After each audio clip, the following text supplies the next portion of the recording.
So I think Leon summarized it quite well where we're coming from and how we wanted to bring the Web3 world a little bit closer to the TradFi world.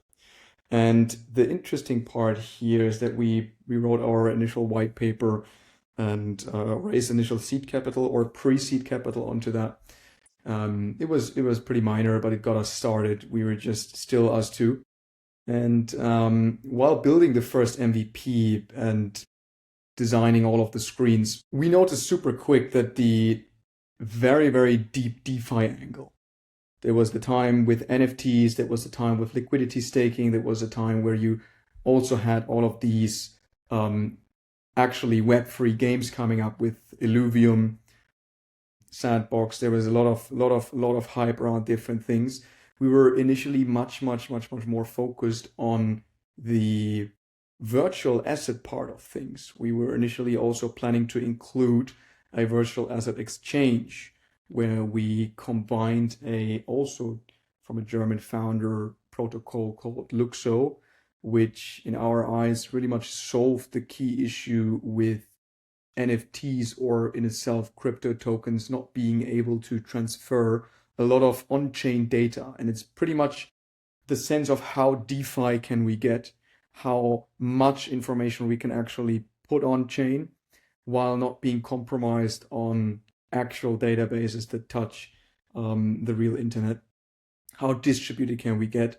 And what we noticed is that the world was not merely ready for all of this decentralization. And also there were a lot of buzz around how distributed the services really were in terms of where the nodes are, who controls it. And it's then actually rocket science in terms of figuring out who owns all of the nodes from a blockchain, which chain is actually truly or as much as it can be decentralized, where can you also neglect gas fees to actually transact on a high volume basis. And it was just not feasible for us to really integrate the full vision in that sense. Decentralized identity was one of the big parts as well, attaching your personal credit scores, your personal health insurance scores, your personal data, KYC information in a semi NFT token with a key value storage that was basically able to transfer on chain to save time as a login with Google, but on chain kind of way. A lot of things in that sense. From that, Blocks ID originated and is now what we have also in the app itself, but on a more traditional way. And we have some cool plans with Blocks ID, but it's to come to the future.